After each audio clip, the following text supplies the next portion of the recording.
어제 김병기 민주당 원내대표가 빚 없이도 집을 사는 시장을 만드는 것이 맞다고 말했습니다. 그런데 묻겠습니다.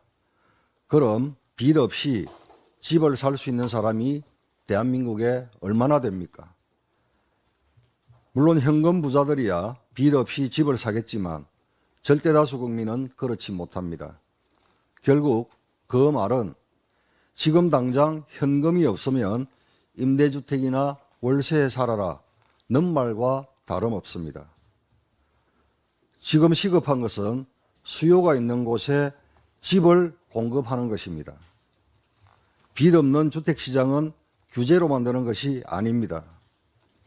시장 기능을 회복시켜 자연스럽게 집값이 안정되도록 해야 합니다. 하지만 이재명 정권의 공급 대책은 현실과 거리가 멉니다.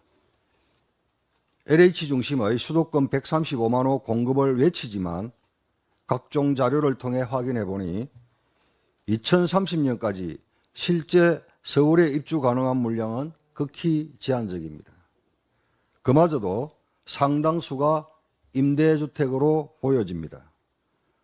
즉, 정부는 9.7 공급 대책이 내 집을 갖고 싶어하는 국민의 희망을 충족시킬 수 없는 실패한 정책이기에 아예 내 집을 갖겠다는 국민의 희망을 포기하게 하는 수요 억제책을 내놓은 것입니다. 내 집을 갖고 싶어하는 국민의 희망을 충족시키는 해법은 명확합니다. 민간 중심의 재개발 재건축 활성화를 통해 서울 도심 내 주택 공급을 늘려야 합니다. LH 중심의 주택 공급은 한계가 있습니다. 공공기관은 속성상 도심 수요와 무관한 외곽 위주의 일시적 공급에 의존합니다.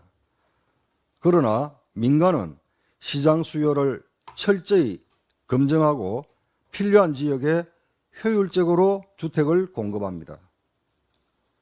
정부는 민간이 수요자 선호 입지에서 창의적으로 신바람나게 사업을 추진할 수 있도록 규제를 과감히 척결해야 합니다.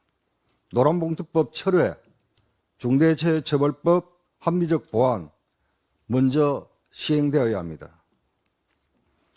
국민의힘은 어제 사자 부동산 협의체를 제안했습니다만 민주당은 여전히 답이 없습니다. 그렇다고 저희들이 손을 놓고 마냥 기다릴 수는 없습니다. 이에 국민의힘은 빠른 시일 내에 서울시와 부동산 대책 회의를 열어 실수요자 중심의 진짜 부동산 해법을 마련하도록 하겠습니다. 정부가 내수경기 활성화를 내세워 소비 쿠폰을 지급했지만 현장에서는 효과를 체감하지 못하고 있습니다. 서울 성수동의 한 고깃집 사장은 매출이 전년보다 오히려 30% 줄었다. 쌀값은 100%, 식자재는 30%나 올랐다며 이게 무슨 경기 부양이냐고 한숨을 쉬었습니다. 한 언론조사에서도 자영업자 10명 중 8명이 소비 쿠폰 효과를 느끼지 못했다고 답했습니다.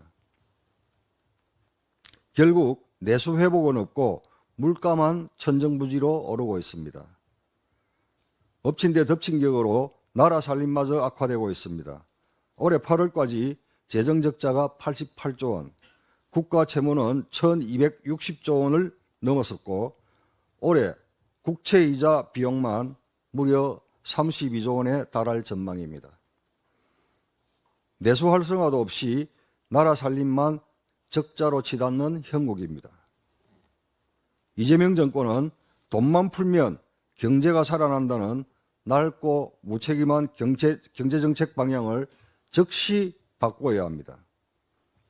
이대로 가다간 경기 침체 속에 물가만 치솟는 스태그플레이션으로 인해 국가 경제가 나락으로 치달을 수 있습니다. 정부는 전문가의 경고, 시장의 경고, 그리고 숫자의 경고를 더 이상 무시하지 말길 바랍니다. 이상입니다.